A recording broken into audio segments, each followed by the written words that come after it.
Welcome back, everybody, to the Quill and Query podcast. My name is Brandon Hall. As always, I'm joined today by my wonderful co-host, Ash. Ash, how are you doing today? I've survived the Tuesday, so we can give a round of applause to that. How are you, Brandon? Always love to hear that. I'm gonna go with the same. I'm doing good to survive the Tuesday, but I'm doing really good because we have another very special guest here on Quill and Queries. So I won't take up too much of the intro space here. Jordan, why don't you go ahead and introduce yourself to everyone tuning in? Okay, well, hey everyone. Thank you to Brandon and Ash for having me. I'm JN or Jordan Kindig. I'm just realizing I did not put JN on my little name thing like that. That is what I publish under. I'm an epic dark fantasy writer. Very cool. Well, we're excited to talk all things books and writing with you today. But before we start throwing you all of the hard questions, we like to do a little bit of a icebreaker question. So I guess we just like to check in and see, is there anything you're currently reading, or what are you currently up to in your day-to-day besides writing? So day to day besides writing, I am in my last semester of grad school. So okay. I've been very go for that lately. I'm doing the English masters, and just one of the things we have to do is create a reading list for an oral comprehensive exam. Everything I've studied, every class I've taken is potentially up for grabs on this exam. So just being able to walk down memory lane and see what I've had to read in classes past has been really fascinating. So I'm about to really start digging deep into that. But in terms of reading, I actually finished listening to Lapvona by Otessa Moshfegh today. How was that? Okay. Oh, I'm still processing. I've heard great things. Yes, I keep, this might be a slight spoiler, but I think, Ash, you know this, I recently finished The Starving Saints by Caitlin Starling. Mm-hmm. Yeah. And so going from that and finishing another book I was currently reading into Lapvona, I keep picking books about cannibalism, and I'm not trying to do it on purpose. But yeah, that's really only maybe 20% of all the craziness that happens in Lapvona. It was my first Moshfegh book, but I enjoyed it. It's the season. It's the season for cannibalism, if I can say. So it's an appropriate time. But I can see why I haven't read it, and it's on my forever and never ending TBR. But I'm glad you seem to like it. It sounds like there's a subgenre I'm missing out on over here. Medieval horror. It's been really yeah, it's fun. Yeah, I'll need to brush up on the cannibalism fantasy books. Yeah. Great place to start. Well, glad to hear school is going well. Always admire everyone who can go through that while also maintaining, a writing career. It's not easy, I imagine, to juggle both of those things. But sorry, my document is loading. Okay. So I guess with that out of the way, we can go ahead and get into the interview questions, talk a little bit about your books and your writing process. But I think what we can start with is, for anyone who doesn't know you, is not familiar with any of your published books, tell us a little bit about you and what you write. I know in the intro you said dark fantasy seems to be your focus, but let's go into that a little bit more. What can people expect when they pick up a J.N. Kindig book? Yeah. So I have 2 titles out right now. I know we're video live as well. So I just like having show and tell kind of thing. So yeah, go for it. My debut was the Nightmare Novellas. I know it's flipped, but this is her. It's, again, dark epic fantasy. It's actually a collection of 6 novellas instead of one long form piece. They all tell one cohesive story, but I chose to do novellas, just to challenge myself, because I can overwrite really easily, and I wanted to try to make myself do something a little shorter. Did I completely succeed? I don't know. That's up for the readers to decide, but it is about these 2 nightmare hunters. They are blessed by the gods to hunt dangerous ghosts and spirits, but they get distracted from this mission. One of them falls in love, has to decide if he wants to pursue this relationship, because if he does, he'll have to kind of turn his back on, this order he's trained to be a part of his entire life. And then our second main character, because it's a point of view for each one, our second main character, she finds this ancient evil that people thought was defeated a long time ago underneath her family's palace, and she has to exorcise it before it gets out, anyone else finds out about it, and can hurt anyone else. And I don't know, that one was just a lot of fun. And then Breathing Ice Like Fire is my second one. This was actually part of an anthology I was invited to be a part of, and then I just published it on its own. The anthology, I believe, has been pulled from print now, so this is the only way you can get it. But it is about this prince. His father passes away, and he's next in line for the throne, and tradition in his kingdom says that he has to have a wife to take the throne. He has no interest in doing that. So he goes to fight this dragon, wants to slay this dragon, but during the fight, wounds it to the point where it transforms into a woman. She was cursed to take that shape, and his men come in, find both of them severely hurt, take them both back to the palace, and the prince is the only one who knows her secret. And things go from there. Very cool. Well, sounds like you have a couple of options for people to pick up. Just a side note, I think the covers you have, especially the one for the Nightmare novellas, are really gorgeous. I can't stop checking them out. I want to get the Nightmare novellas just to put on my shelf because I think it looks great. I do too. Oh, that's so sweet. I do have to say, it's like when you tell a girl you like her dress and it has pockets. I feel like I'll be this was a pre-made cover. Oh, really? Whoa. Mm-hmm. That's really I never would have guessed. Arts Kandari, I think is how you pronounce it. But yeah, It was just a pre-made cover. I happened to see it on their website, and one of my characters has a sword called Peacebringer, and so seeing the sword on the cover, I was like, that's perfect. I have to get that one. I know. I've got it on my Kindle, but it's like the Kindle where the colors don't show, so I'm the same as Brandon. I'm like, I need to actually get the physical copy and just put it up somewhere. I don't know if this is like true representation of what's actually in the book, but it feels like a great book to have on the shelf for like spooky season and fall. It just I do want it to have that kind of spooky season vibe because it's ghosts and monsters. I do kind of lean into that as much as I can because I like incorporating a lot of horror elements into my writing. Also, same thing with Gothic literature. And I might be a little biased, but I absolutely think it's a good spooky season read. I agree. Excuse me. Very cool. Well, Ash, I'll let you go ahead and ask the next question that we got on the list. Yeah. So obviously you're a writer, and obviously you're getting your master's in English, which a huge feat unto itself. But can you tell us a little bit more about like what writers and what authors have inspired you and have guided you since you've begun the process of writing and being an author? Yeah. Leigh Bardugo is the biggest one, Shadow and Bone, Six of Crows, Ninth House. I love, particularly in Shadow and Bone, how she like riffs on this idea of light versus dark. I think that's something I've always found very, very fascinating.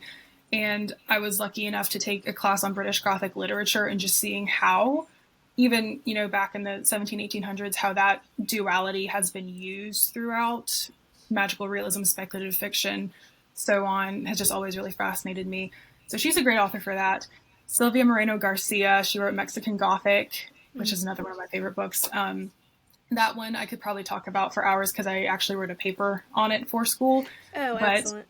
The way she brings in, again, those common Gothic tropes and kind of twists it to make something new, I think is really exciting.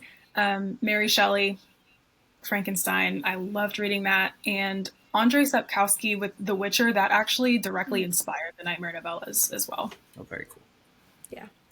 I think you used that a lot, like when I saw you were posting, about, it was either in the lead up to the Nightmare novellas or something, but there was like comparisons to The Witcher, and as soon as you said that, I was like, go to Herbert, so good. I'm ready for it.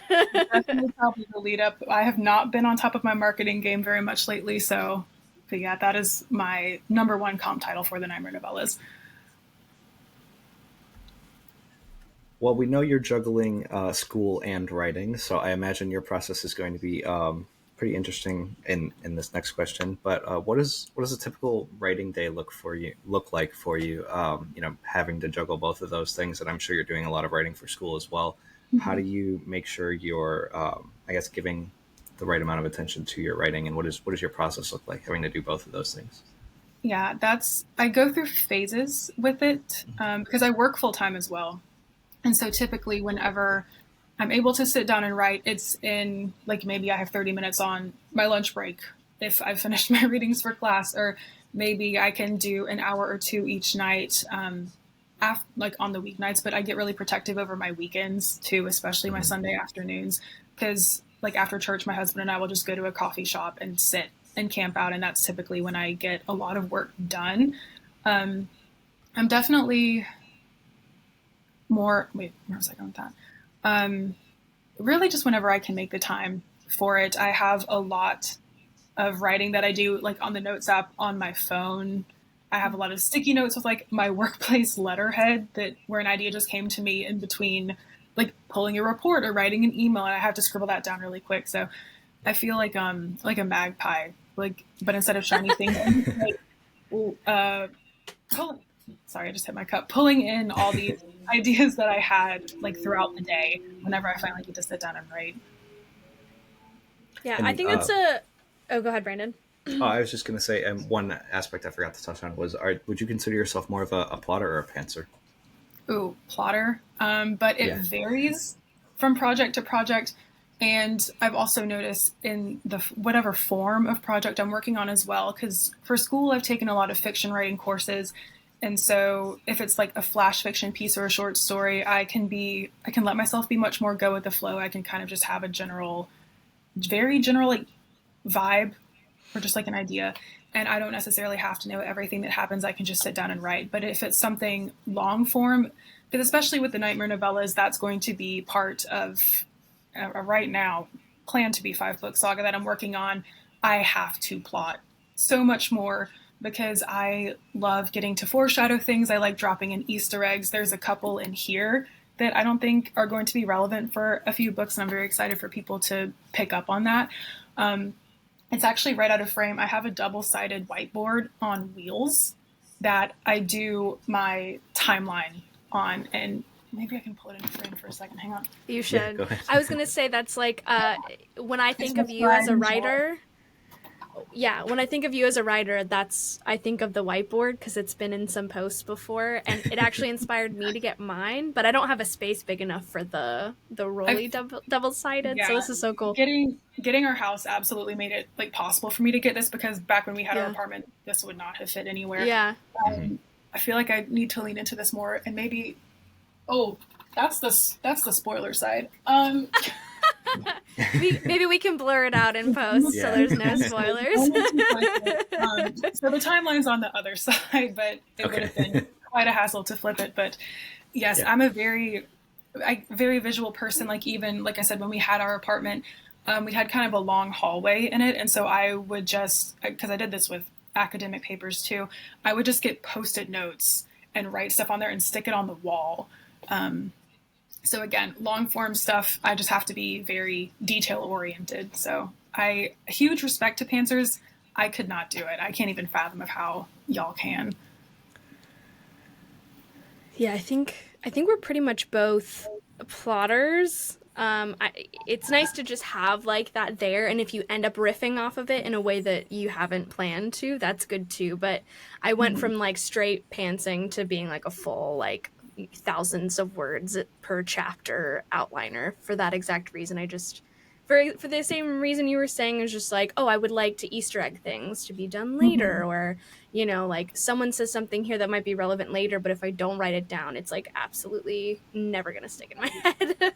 Yeah, and Easter eggs, like that's something I love finding in books and series that I read, so it's something I want to be able to turn around and do for my readers as well. Yeah, that's great. Yeah, quick side note. I always have like great respect for anyone who can take their lunch break and write in those short 30 minutes. I cannot get into my writing mindset on like a work break, no matter how much I try, or like if I have just a spare 30 minutes, the only thing I'm thinking about is how many minutes are left. I can't sit down and like get into the writing headspace. Normally I found, because I get an hour for my lunch break, but I typically try to get out of my office and take a walk too, because there's just a lot of really cute like historic houses near my workplace. And especially now, they all have really good Halloween decorations, so I just like walking around and seeing those. But I've found that if I want to be successful writing on my lunch break, I need to have been like thinking about it in the back of my mind up until my lunch break. Not to say that I don't work, because I do. I feel like I need to give that caveat for any employers watching. Yeah. But yes, it's because, you know, I'm sure y'all both get it. Some days you just wake up and the story is just so in your head much more than it normally is. Those are the best lunch break days for me. Gotcha. Yeah, maybe I should try that approach. Just like if I've been thinking about it throughout the day, going in with that mindset. But yeah, it's just something I've never been able to do. Yeah. Speaking of like, you know, your day to day, and you mentioned the whiteboard, are there any other tools that you use when you're writing? Do you use something like Scrivener, or is it a doc, or like what extra things do you pull in to make the writing happen for you? So I use Scrivener and Google Docs. Scrivener is for the actual drafting process because I just love the side by side view. That was like the thing that made me pull the trigger on downloading Scrivener. But for Google Docs, I use that mostly for planning and outlining because I like to be able to share outlines with my critique partner and get her feedback on certain things before I really go full tilt into a draft. But one thing I meant to bring it up when we were talking about plotting, but because I like to be so detail oriented with certain projects, I will create what's called an encyclopedia on Google Docs ever since they added in the tab feature. And I think my document for the Ruiz Vet Saga, which is what the Nightmare Novellas is part of, I think I have like 22 different subtabs on there just for like characters and places and deities and the magic system. And so I don't know why I have to do that in Google Docs. I think I just like the portability and the accessibility of that because Scrivener, I have to take my laptop with me, but Google Docs, like I can pull it up on my phone if I'm forgetting about something. Yeah, I've also found that Scrivener can be like a little tedious with like format and stuff too, which is good when you're drafting. But like, yeah, when you just want to get a thought down or like include something or reference back, I've kind of found the same. I'm trying to keep all of mine in Scrivener because I do like it so much, especially the side by side. But now you've maybe driven me to try out the Google Docs, or yeah, it's good advice. Yeah, And then the tabs feature is definitely a game changer. It's really nice. Yeah, if they ever implement some kind of side by side thing in I can't speak in Google Docs, Scrivener I think will have a lot of competition. For me personally. Yeah, that's true too. I would agree. We got a comment from Mandy. This is pretty much how I feel when I sit down to write, but she says she needs medieval tavern music, a drink, the stars to align, and a snack. Yeah, and that's the pretty much my tavern, checklist. The medieval tavern ambience is, I was actually telling this, talking about this with my husband the other day. I can tell what stage of like locked in I am on a project based on what I'm listening to in the background. So if I'm just, kind of developing it, I can listen to music with words, but when I start like outlining or drafting, it can be classical, medieval tavern ambience, that kind of thing. But there was a video because I was on deadline these last few weeks, and so I was really crunching into it. There was this hour-long video I got recommended, and it was just like divinity, grim, dark, orchestral, throat singing. I think it's just a channel. I think it's meant for like Warhammer people. There were a lot of people talking about Warhammer in the comments, and I'm not familiar with that. Oh, interesting. But it was just a bunch of like groaning, but it worked. It helped a lot. So, well, I got a similar video suggestion on YouTube the other day. It was like screams of the dying, battlefield aftermath or something. It was very useful for the scene I was trying to write, but it was just an interesting algorithm pull from YouTube. Yeah. The more specific ambience video title, I think the better it's going to be for a deadline. I was going to say, I feel like none of our experiences are unique ever. Once I hear other people's like things too, because I do the same when I write, and then like lighting a candle, like it's this very like structured setup when I'm ready to write and sit down. But then when I read too, it'll be like, yeah, dark medieval chamber library with soft, ancient warbling music or whatever. Yeah, it's funny. I'm glad we all have that experience.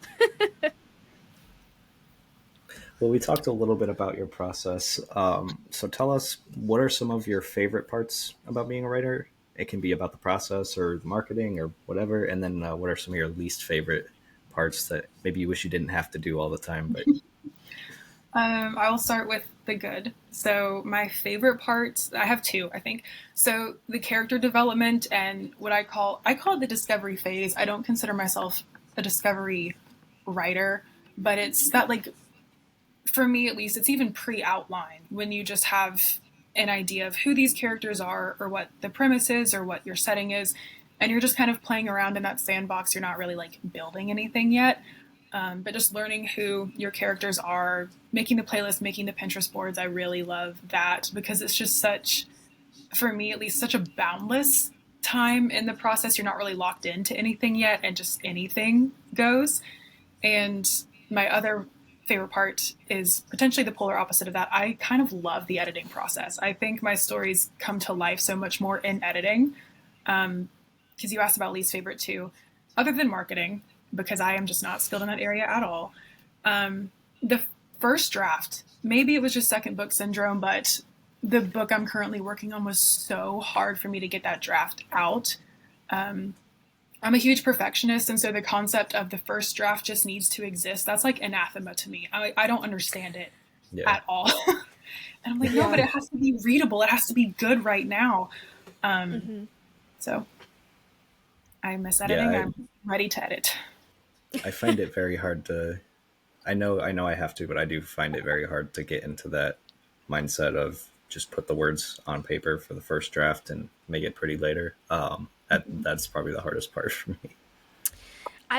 I've struggled with that too. I think every writer struggles. And recently I've been catching myself more and more, and maybe it's because I'm writing more frequently, but like just allowing myself to do like brackets, insert, find, answer here or whatever, and just keeping going. It's so helpful. And then it makes it easier for me to keep the flow. And then I get excited to go back and find an answer or create an answer to whatever problem I have. It's mostly names, like things I need to come up with that come up that I'm like, oh, I thought I had a name for this, and I absolutely don't. But it's interesting. I wonder how much of that is like somewhat of a lie. Like I understand the concept that like you need to be able to have a draft in order to create a book and like try. But I think there's something to be said about like making your first draft as good as possible, like as good as you can, because then I don't know, maybe that cuts down on work later down the line instead of having to go back and rework and rewrite. So I don't know, I think there's something to be said about like being very specific and critical with your first draft, not in a way that is detrimental to your process, but just like it's good when it comes out, it's readable. Yeah, I think that's definitely part of the reason I have such a hard time with first drafts, because like you said, I'm very much keeping in mind I'm going to be doing 3, 4, 5 more passes of this book before it gets published. I want to not completely hate myself while I'm doing that, so I want to make this first draft as good as I can with the time and resources I have currently. I don't know. Yeah, so yeah, that's definitely on my mind as well. Okay. All right. Next question. Let me see. I think we're in the same spot, Brandon, so this is good. Yeah. You've mentioned who you look for or look to in terms of inspiration, but are there any other artists, it doesn't have to be just authors, that you look to for inspo, or like what kind of imbues itself more in your novels outside of what you already talked about? There's so if anyone follows me on TikTok, I'm obsessed with Sleep Token. They are hugely influential in my creative process. I have I'm like looking at a keychain I went to their show in Greensboro and just have like this keychain on my desk that I got given. But I think a lot of the themes that are explored in their lyrics of like devotion and obsession and the search for redemption, and also just the music itself, I think is great. And now I can't find the words for it, but the themes in their music, they're just ones that have always really fascinated me and that I tend to want to explore in a lot of my own work as well. Like, when does like love or devotion turn toxic? When does that turn into something that hurts rather than helps you? And their whole lore is just interesting. It's because so little of their lore is like official on the part of the band and so much of it is fan made, they give you just enough to stoke that creative fire and get your brain turning in these very Elden Ring, epic fantasy looking kind of ways with a lot of the graphics and promotional material they've used for their most recent album. So Sleep Token's a big one for me. Bastille, another music artist who I love, big on storytelling as well. I tend to like music artists who want to tell stories, can create very cinematic, either looking feels counterintuitive when we're talking about music, but their production invokes a certain feeling, a certain scene. I love when I can just turn on a song and close my eyes and just like picture what's happening, like it's a movie. Yeah. So that's big. Music is just big for me in general. Can I talk about like other multimedia? Yeah, absolutely. Whatever okay. inspires you. Yeah, whatever. There's a lot. Give us everything. Okay. Because I can, when I get really excited about stuff, I can talk a lot. So just like, please tell me to. It's all you, girl. This is your interview. You talk about what you want to talk about. If there's somewhere to talk about a lot about something, it's a long form podcast, here. right? Yeah, exactly. I'm so like TikTok, Instagram, real brain. Right. You have to hook it out in like 3 minutes or something. It's true. My husband and I have been playing a ton of Baldur's Gate 3 lately, so that's been that one. And then Larian Studios also put out this other game a few years ago, Divinity Original Sin 2, that it's like, oh, that walked so Baldur's Gate 3 could run, if to borrow that kind of phrasing. But the open world like RPG, I really love that, getting to explore the particular like character, almost archetypes that Baldur's Gate 3 puts out for you has been really interesting for me to think about in relation to my own work. I have also, there's a short story I wrote in my creative writing theory class that story of my life. I keep trying to find time to revise it and submit it to journals, but it's like Appalachian Gothic horror piece. Mm-hmm.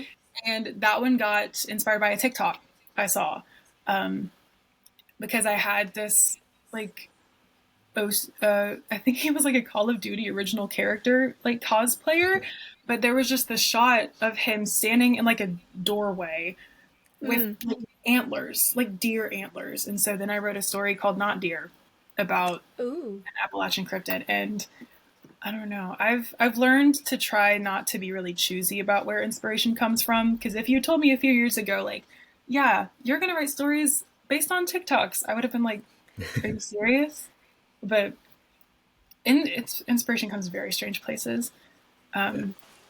Especially, whatever I'm studying in school also tends to really influence me.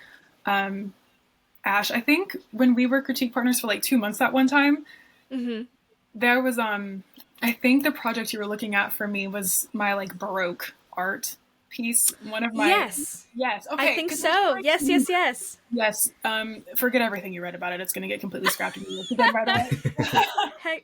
at least I can say I was a part of the early process. Yeah. But yes, I do very much remember this. I don't know when that's going to happen. One of these days, maybe. But one of my minors in undergrad was art history, and I've always been really fascinated by the iconography in art history and how it can at times almost be its own kind of language if you know what to look for. And so there's that. I've studied surrealist art and had a project inspired by that for a while. So you put me in like a college classroom and I just become a sponge, you know, like I'm trying to soak up everything I can, because I never know like when the muse is going to strike. So I try to be very, absorby is not a word. I like absorby though. We can use absorby. Absorbent? Poetic place. Absorbent. Yeah. Absorbent. There we go.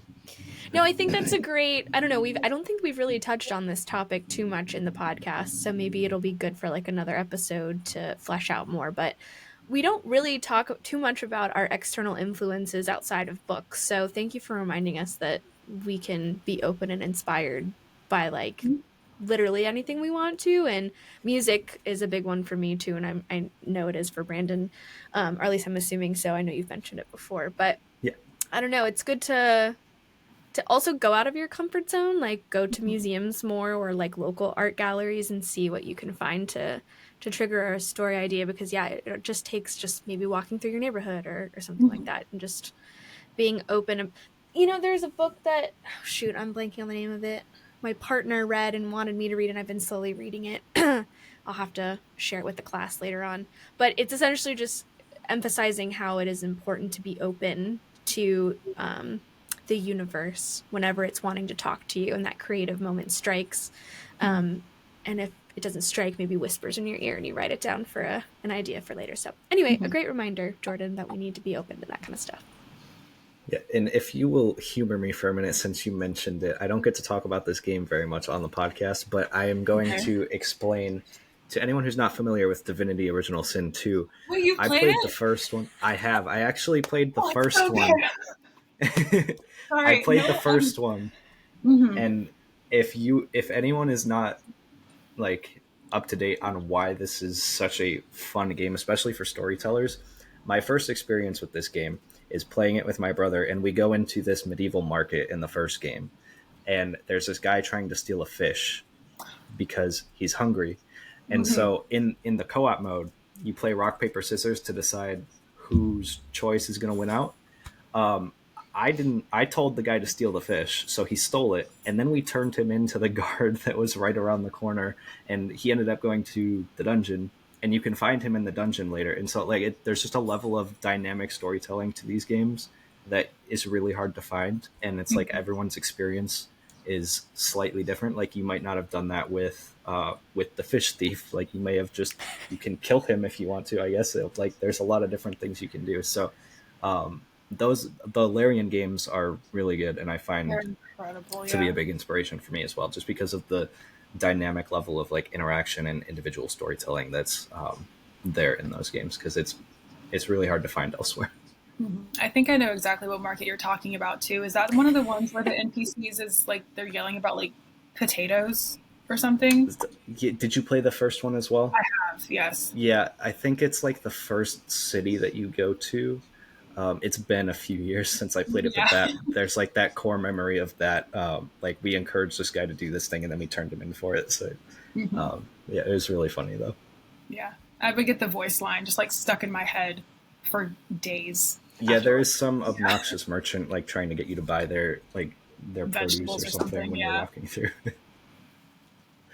I don't know enough about these, but like I am still on Tumblr and I get a lot of like art and stuff that rolls across my dashboard. That includes that, and also Baldur's Gate has been like a huge like pushed on me. I don't do video games, but it's been really funny to like get lore through osmosis, like through other people and like on Instagram and stuff. It's been pretty funny.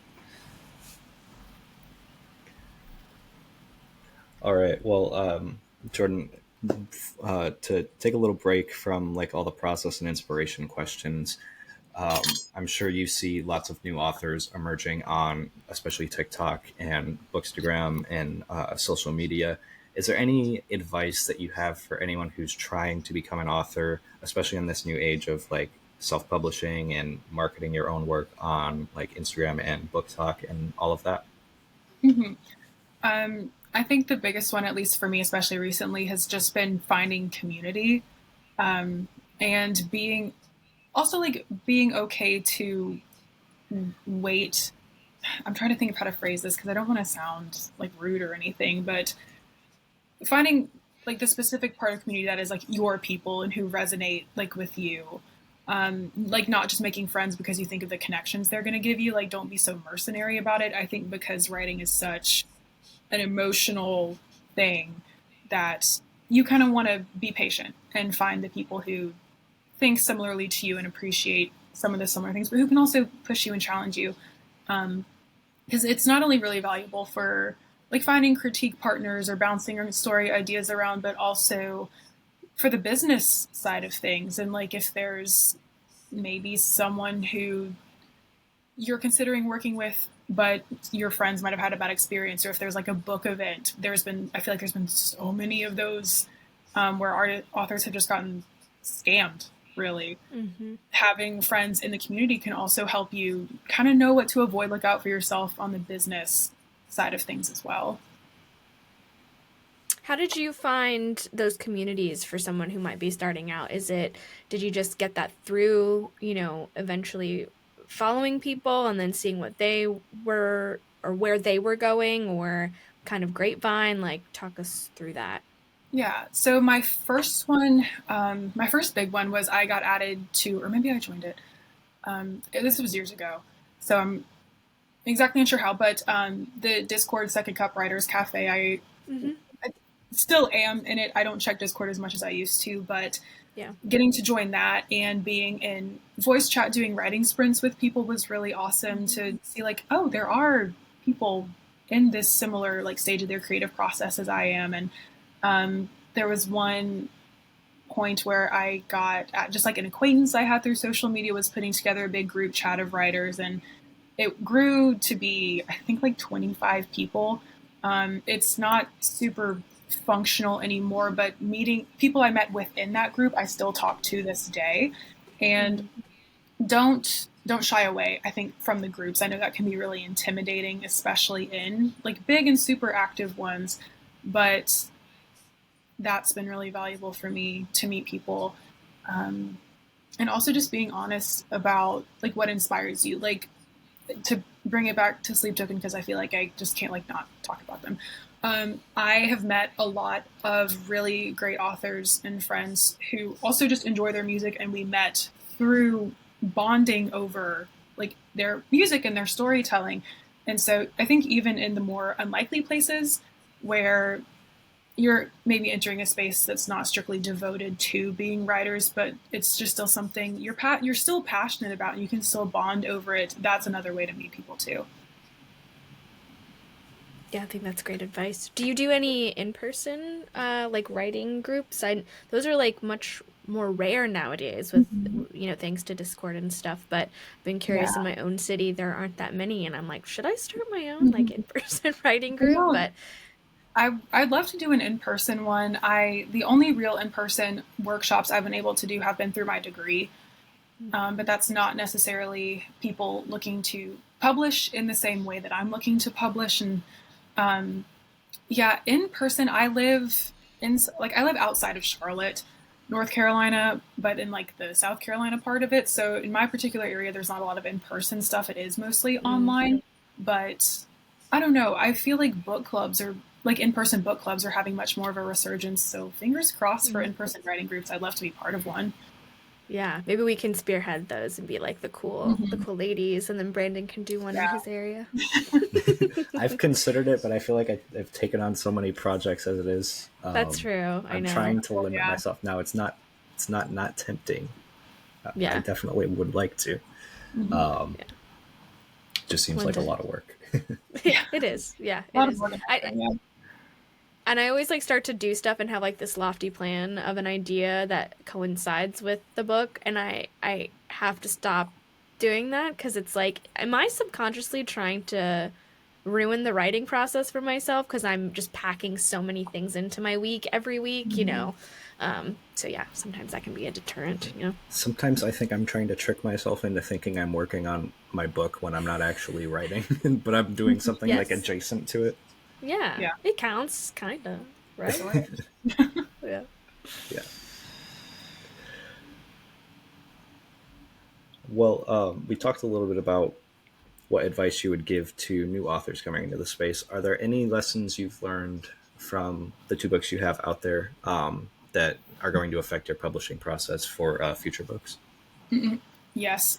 Give yourself much more time than you think you will need, because I tend to have very lofty publishing timelines for myself. And when I was in crunch time for the Nightmare novellas, I think the first or second draft, there was one point where I was having to write like 2,000 words a day to get to my self-imposed deadline, and my husband was like, "Yeah, you're not doing that anymore. Like, I did not see you. I don't want that to happen to you anymore. So you need more time than you think you do." And marketing, for me, marketing matters so much more than I think wanted to admit that it would. I had this very doe-eyed, like dreamily ignorant view of marketing, of like, oh, like my story will speak for itself. Word of mouth will eventually do what word of mouth does, but like word of mouth can't really happen if no one knows you exist in the first Right. place. So Sure. um, that's with not being able to market or not being able to market consistently for the last few months because of just like my school schedule and everything. I have seen an impact on it, on just like sales and page reads and things like that. And it's really made me think critically just about like my relationship to marketing, because I grew up in the like beauty guru YouTube generation. And so there was that big push, but like, or at least the way I saw it was that everything you make has to be like unique, and you have to get like this newest thing that everyone's going to be interested in and anticipate what everyone will want. And so then to have to pivot to short form content like Instagram and TikTok, where you're kind of encouraged to post the same thing over and over again because your stuff is getting out to a different audience each time. That's really hard for me to wrap my mind around, because I can get bored with the same hook very, very quickly, or I'll think it's not describing my book accurately enough, or I'll just think, well, people aren't following me to see the same stuff over and over. But realistically, the people who follow you don't really see your stuff anymore. And I think that's just kind of the nature of the algorithms we're working with now. Trying to see it as more of building a brand and building like familiarity, rather than having to be like new and on everybody's For You page kind of thing. And it is exhausting, even if you aren't like trying to come up with something new. Even if you do, which I think is valid, to continue to use like the same hook or a line for a while and then shift. It's just when you're doing it all yourself, it's time taken away from that creativity, right? You're having to really spend the time creating those videos, editing those videos, and putting them out. Even if it's like 15 seconds on TikTok, that's like what, 10 minutes maybe or whatever, to make sure it looks and acts the way it needs to. And it's just, it's an extra weight that I feel like only really self-published / indie publishers have to deal with, right? Like when you go to trad publishing, they kind of handle a good chunk of that for you, but there's almost something to be said about like the grit and the drive of self-publishers, because they have to just continuously, like you said, like build a brand in ways that, you know, I don't know, can be really challenging and really hard and exhausting and time consuming and then soul sucking. And I can get very obsessive about, I don't know, I feel like I don't analyze my metrics very well, but I also get really obsessive over like the numbers and like the view to like ratio and stuff. Like one of the things that I have a love-hate relationship with on the Edits app, like Meta's version of CapCut, is that it'll give you a 24-hour update of your reels if you make it through Edits, and it'll be like, oh, it got this many views with like a whatever percentage skip rate. And I'm like, I mean, it's helpful, but I didn't want to know that right now. Yeah. And then you start almost, I don't know if you experienced this, but this was kind of how I was starting to feel on TikTok, but just like, you kind of just get annoyed by it and want to just stop completely. You're just like, nope, I don't even want to touch this, but then there's like just still that pressure to continue to do so. And then you get punished if you're not consistent. You fall out of the algorithm if you don't post enough. So it's very, I don't know, Brandon, like what you said earlier about finding things to work on that are like adjacent to your book, and you're still writing your book, but not really. Social media really feels like that. For me, it's kind of either I can post on social media and y'all can hear about me and know about my book, or I can like actually write a book. Yeah. Right. Exactly. Yeah, I can relate to the obsessing over the analytics, especially with the podcast. Like I'm always, YouTube gives us so many different metrics, like to dislike, average view duration, the demographics of our viewers, like all of that. And so it is definitely hard to find a balance of like stressing too much about those things and adapting too much to the data you're seeing versus like just kind of sticking with the brand you've established and making, hoping that it's going to reach the right people. Because I think you can adapt to it too much. Like you can see, oh, people aren't watching past this point, so I'm going to change this. And then you change it again the next time you see data that's kind of unfavorable. And I think that's equally dangerous. Yeah, I agree. Yeah. Ash, did you want to take up the next question? Sure. All right. So, what is the best and what is the worst writing advice you have ever received? And I'm excited to hear this from you since you are in school for English. So give us the academic answer. Just kidding. Give us whatever answer you want. Okay. I can talk much more about the best. So I might have like one or two pieces of that. Perfect. I'll start with the worst one, because this honestly just kind of infuriates me every time I hear it. the key to increasing tension is just writing shorter sentences. That's not. Interesting. Let me clarify. I think that can definitely be a part of it, but I have been on panels before where someone gave that as like their only method of increasing tension in a piece, and I was just sitting there like, it's so much more, I think, nuanced than that. There's so much more to consider than just short sentences. I think that's really helpful to convey action and things happening very quickly, of course. And I love having shorter, like even fragmented sentences to kind of try to show a character's like one moment. Yeah, sure.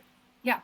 To kind of show a character's like thought process maybe breaking down, but I don't think that's something you can rely on heavily or solely for increasing tension. And I just see that get thrown around a lot. Also, M dashes are not a sign that it was written with AI. I just feel the need to say that as an avid M dash lover myself who has never used generative AI to write anything. You should not be afraid of an M dash. They're our friends. Yeah. I might be too good of my friends because there's a couple pages in the Nightmare novellas where I'm like, someone should have taken that away from me. I do also love an M dash. I think it's just like I don't know. So it's also stylistically just something I think is more in right now. It just, I don't know, I think it reads a little bit more like yeah, anyway, I agree with you. I think go ahead. No, it looks nice on the page too. That's all I was going to say. Yeah, I agree. And as for the pun, you know, the tension, I really love using fragmented sentences, especially when like a character is working through a thought or like something happens and, you know, they're kind of like, what the hell is going on? But I think it's great that you mentioned this because I think stylistically using those short sentences should be like a punch, like a rare punch that happens. But if you rely on that exclusively only, it's like, yeah, you're right, it is so much more complex. Like, what are the characters doing? How are they conveying their emotion? Like, sentence structure is not the only factor there. So good to stay away from that piece of advice. Yeah. And then I think the two best pieces, I know I'm cheating a little bit, but there are two. The first one, I'm actually going to regurgitate something I heard Lee Bardugo say a few weeks ago. I got to see her in conversation with T. Kingfisher for the Six of Crows, like 10th anniversary thing. They came to Charlotte. Oh, it was so amazing. I'm so jealous. When I got the tickets, I like screamed a little bit. I was very excited. But one of the things she said was to write the story that you want to write, because I think someone had specifically asked a question about writing to market. And like the way she phrased it was that you should be aware of the market, but you shouldn't let that dictate your creative process or your inspiration. Because if you sit down and you think, okay, I'm going to write a book to trend, writing is a very long process, especially if you go the trad route. By the time that book gets out there, the trend might be over. So it's better to be true to like your own creative process and what you want to do and what you really feel led really to write rather than what you think is going to sell the best.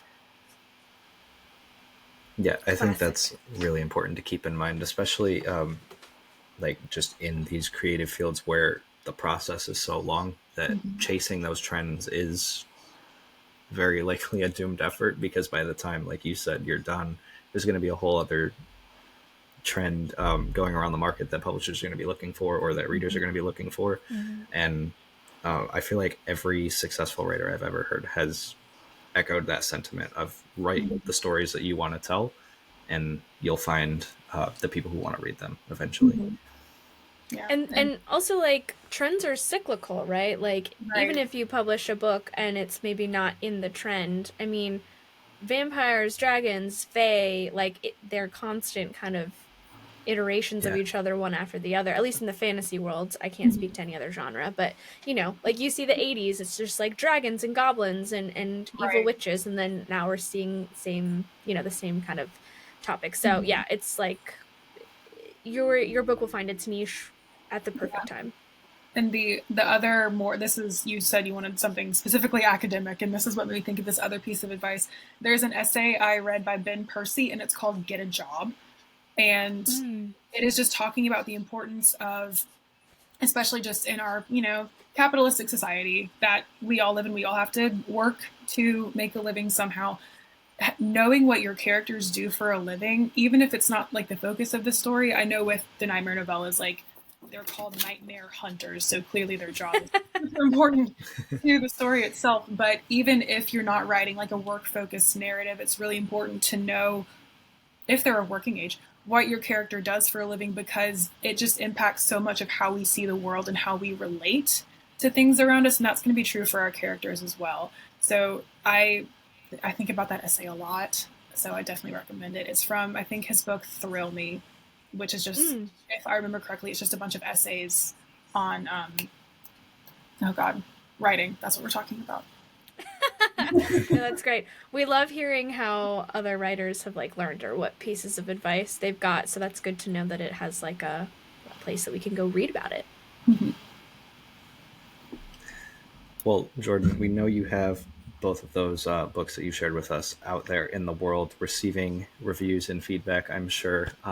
So tell us a little bit about how you handle, whether it's, after release or during the process, negative feedback or criticism of what you've written.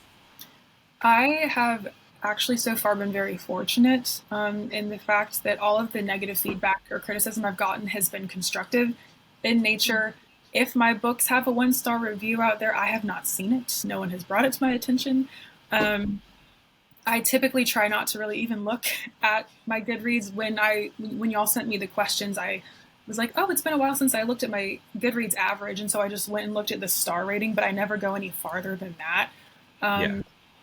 But there was one ARC review, and I feel like the need to caveat this with the fact that I'm a huge perfectionist, and it was like a 3.5 star, and it just, her reasoning for 3.5 is that she felt that the Nightmare Novellas, I should have released it later in the series, just because it's a prequel, we don't know these characters yet.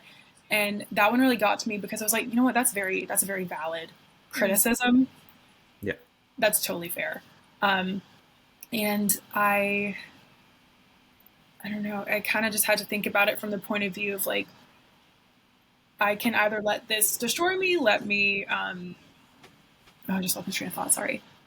I can either just let it completely upset me, or I can just take it into account for future books, future like prequels I want to write, probably release those once I have more of the books in the actual series out. And I tried to do my best to take it as more of constructive criticism, because I don't believe I saw this review because I was tagged in it. I feel like I need to clarify that as well. And if you happen to be the reviewer who gave me that, I am thankful for your review. I'm not trying to say you should not have left me that review. Please give me your honest thoughts. I appreciate it, because I do try to take as much negative feedback or criticism as I get as coming from a constructive, intending to be helpful place. And with my grad program, I've done, I think, 5 rounds of writing workshops now. So the majority of critical feedback I've gotten has been given with the intent of making my story better.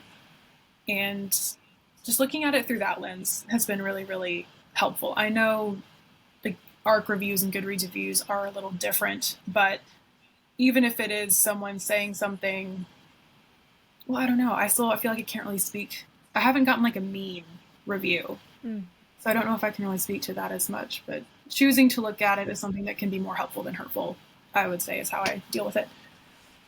Yeah. Well, it's great that it sounds like your experience has been mostly constructive criticism. I know it can be daunting to put your work out there and get feedback, but I've found that every time I have done that, people generally, for the most part, do give constructive feedback. I've never like sent my writing to someone either, and they've been like, "This sucks, just give up," and like anything like that. So it's great to hear that you've had a positive experience in that way. And I think approaching all feedback with that mindset of it's coming from a place of improving your craft is just the best way to look at it. You do also, again, this is from my experience in like the writing workshop, you do kind of get a sense for whose feedback to actually like take to heart and whose feedback not to, because in my workshops, it was always myself and like 14 other people and the professor, and just everyone having different genre focuses or different writing backgrounds or just different intentions for taking the class as well. I think that's another thing, because I know the 1-star reviews are coming in the future. I'm putting something out for the masses to consume. Someone's going to hate it. That's just the nature of how it is. Knowing that when that inevitably comes down the line, it's not something you have to listen to if you don't want to, if that makes sense. Yeah. Right. That's something I had to learn in my day job, just how to parse through feedback and find the things that are going to be helpful, going to be actionable. And then there's certain things that you can acknowledge, you can see and be like, I see where it's coming from, but I'm not going to act on that because it's whether it's because it's not your vision or there could be a multitude of reasons. But yeah, I think being able to handle criticism and then be able to parse through what's actually helpful are both equally important. Yeah, I think it's hard not to take it personally sometimes. I think that is like the major lesson, right? Like a 1-star review or oops, did I go? Oh, no, I didn't. Sorry, my internet lagged for a second. You know, it's not a declaration that you're a bad person or you're like, you know, a horrible writer. But like you said, if you choose to take it as something like, oh, is this something I'm going to like actually, yeah, that's some good insight and it's not insight I've had before, so I'm going to take that going forward or not, I think is really important.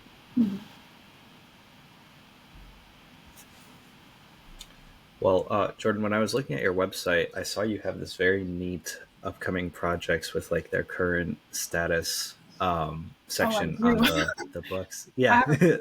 Maybe I shouldn't have mentioned that if it. No, you're good. If you're just because if you're watching this on YouTube, I'm sure you saw the face I just made. I have not updated my website in a minute. But the part you're talking about should be up to date. Let me pull up my website as well so I can fact check that. Real-time check-in. I love it. I think like my events page needs to be updated, so maybe just don't look too closely at that. Okay. Well, yeah, I was mostly just using that to segue into. I know. I'm sorry. Tell us. It's okay. No, it's I just okay. To get an idea of your upcoming projects and what you're currently working on. Let's see. What do I have on there? Here, while I'm pulling this up, I actually just submitted my next book to my editor. That went to my editor 2 weeks ago, and so I am very excited about that one. It is the first book of the Ruiz Vet Saga, first book proper, because if you look at the Nightmare novellas, it has up here a piece of the Ruiz Vet Saga, so this is like book 1/2, and book one proper is with my editor right now. So in that one, we've got, I said that's exciting. Oh, thank you. So in that book, it has these two academic rivals. They are sent to chronicle a developing war. You kind of see it get started in the Nightmare novellas, but the kingdom that these two women live in makes an alliance with one of the active parties in the war, so they get kind of unwillingly brought into it. And so they are told, hey, you're going to go chronicle this, just so we have a history of it for our own records.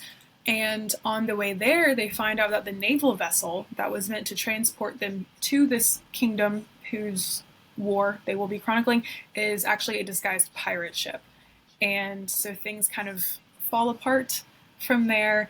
I'm having to plant the seeds for, again, potentially 5 books.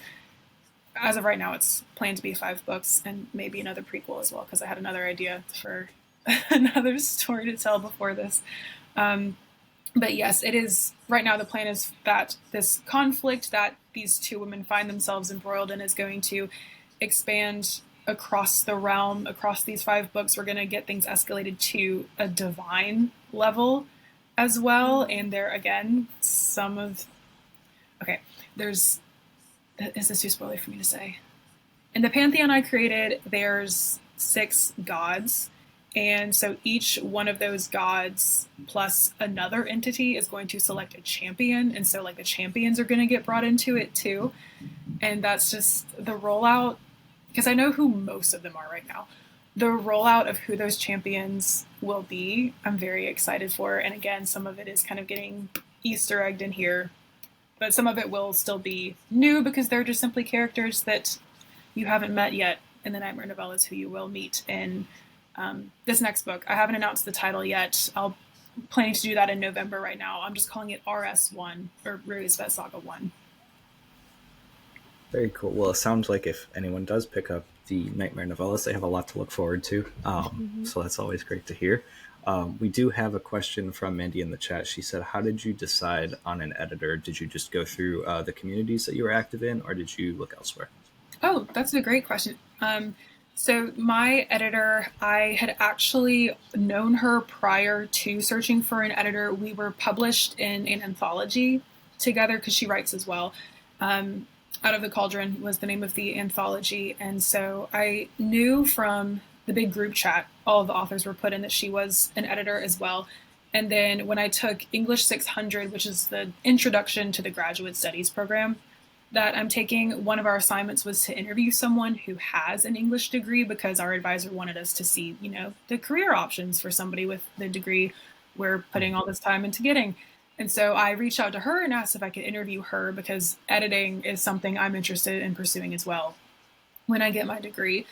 And so I had that basis of knowing her through the anthology, and then again in that kind of academic, kind of professional capacity. So when it was time for me to start looking for editors, I reached out to her and asked for her availability. And so now I'm working with someone on her team, and I'm really excited about it. Very cool. Very cool. Ash, I will let you go ahead and ask this last fun question we have here on the doc. All right, sounds good. I am going to try and guess your answer, but we'll see if I'm right. Okay. If there was one book you could read again for the first time, what would it be? Mm-hmm. Oh, did it come through? No. Yeah. Okay, let me ask it again.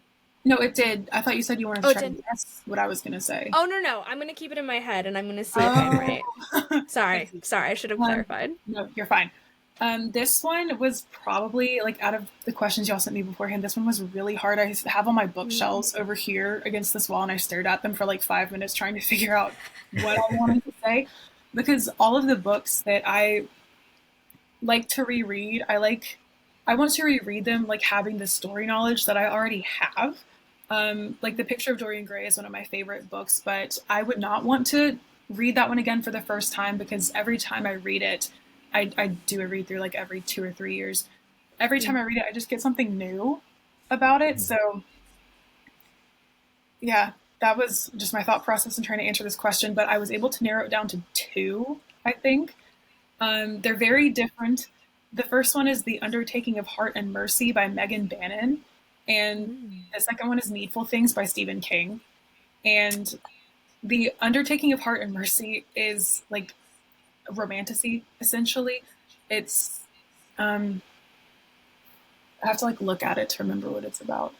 It's enemies to lovers. I thought the world building was just so fun. It strikes this difference between macabre and whimsical, because Mercy, one of the characters, is an undertaker, and getting to see this fantasy world's interaction with their death customs was really, really fascinating. And just the way she had to prepare all the bodies and how these rites were performed, I thought was really fascinating. But the setting, the world building itself, it's a West, it feels very cowboy Wild West kind of inspired. That's the vibe I got from it.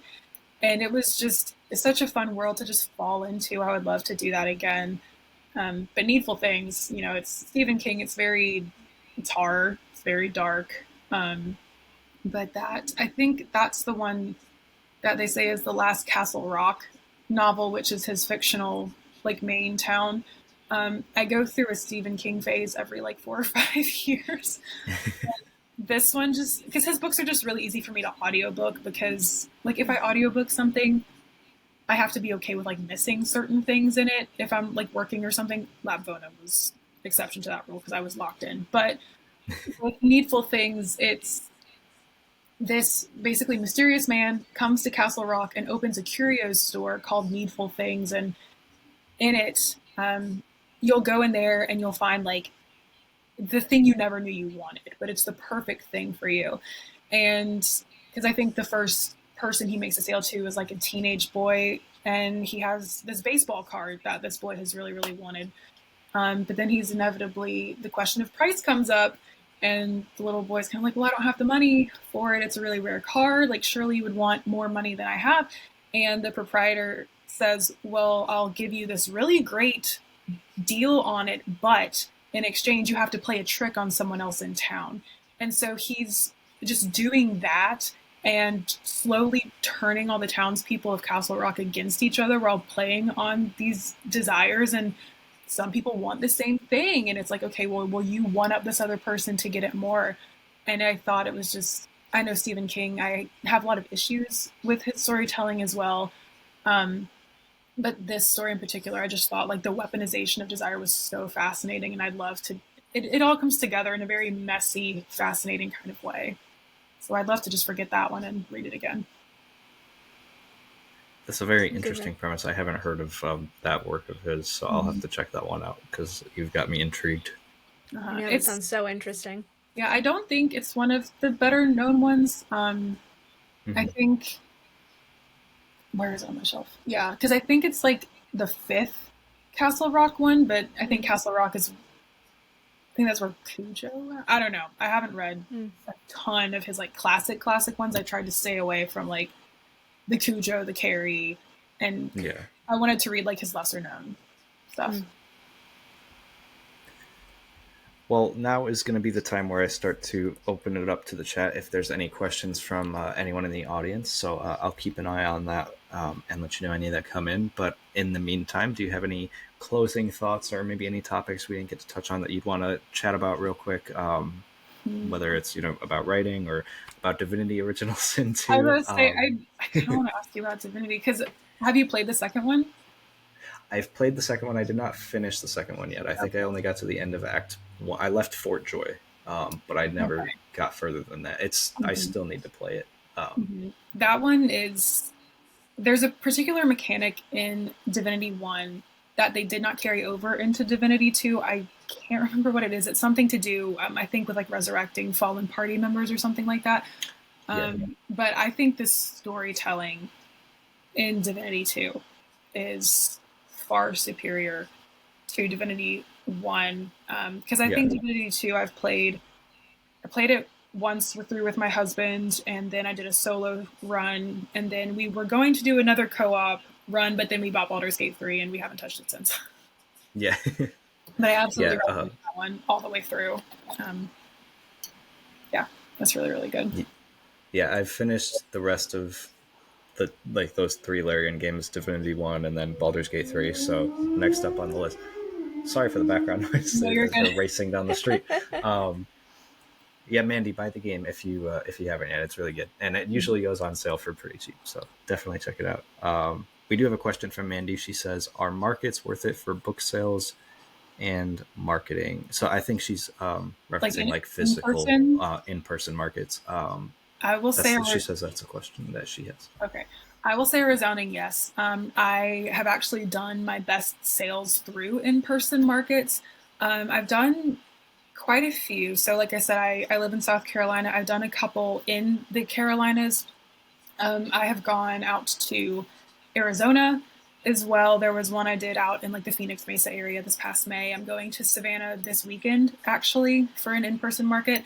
And it's really, as someone who struggles with online marketing and who likes to talk, being able to like speak with someone face to face about my book has been really great, because then they can just ask questions about it, much more tailored things. Like I'll get asked about like, is there spice in it? And I'm able to answer that for them instead of them having to read it and find out for themselves. And even if they don't buy anything, I still just love talking with readers and seeing what people are curious about and what they're reading right now. And so even if they don't end up making a purchase, I think the networking is still great. And it's very affirming to see how supportive at least people around the Carolinas have been specifically of indie authors, because everyone's really excited about like, oh my gosh, she wrote a book. That's so cool. And I know online, I think a lot of talk around the indie industry and self-publishing industry is that people kind of look down on it. Thankfully, in person, that has not really been my experience at all, which is really, really great. Yeah, that's great to hear. That's awesome. That's always something that's been intimidating to me, but I understand like the value of going out and connecting with people, because there's that level of personal in-person connection that you can have with someone that you can't have through a 15-second TikTok trying to sell them your book. It definitely Sorry. I was just going to say it's great to hear that your reception with that has been positive. Yeah, it definitely, I was terrified for my first few. It's very helpful that my husband goes with me. And so we kind of joke that he's my carnival barker because he's a music teacher. And so he's very loud when he talks. But having someone there like as moral support, so I'm not doing it completely alone is really helpful. But it's made my confidence grow in talking about it just online as well. When I have time to sit down and make like a talking head TikTok or a reel or something like that, because I've given people the pitch so many times in person, I'm like, oh, it's just me and my phone. And when I'm recording myself, I can start over if I mess up. So it really helps in all areas, I think, to talk about your book in person. We do actually have another question in chat. This one comes from Mike. He says, do you plan to have any hardback books? Oh, I would love to. Yeah, eventually I would like to. It's something I need to research much more because with the Nightmare novellas and Breathing Ice Like Fire, I was really just trying to learn the ropes the first time. But with this next book, I would love to have a hardback. Okay. Do you publish through, I know this wasn't a question in the chat, but do you go through KDP or Ingram for your books? Or another party that I'm not? No, I go through Ingram. Okay. Besides, I have like a customer service ticket out right now, so I'm a little but my paperbacks are through Ingram, but my book, the ebook, is through KDP because I have them on KDP. Gotcha. Well. Yeah. Okay. Well, I think that's all the questions we have in chat. Ash, did you have anything you wanted to touch on before we get ready to sign off? I don't think so. I think you answered everything, and I'm excited to continue to read everything you put out, Jordan. It's always great to talk to you, and hopefully we can have you on next time you publish something. Yeah, I'd love to. So summer 2026 is what I'm aiming for. So. All right. Hell Fingers yeah. crossed. We'll hold the slot for you. All right. Well, thanks, Jordan, so much for taking the time to talk to us about writing and books and video games, because I don't get to talk about those much on the podcast. I know. So, you don't. If you ever do a video game episode, I can talk a lot about those 3 games in particular. Perfect. We'll have to find some guest hosts. We'll make it happen. You know where to find me. Well, thanks to everyone as well in the chat for your engagement during this episode. It's been great seeing all your comments come in, and we will see you all in the next episode of Quill and Query. Bye, all. See you guys later.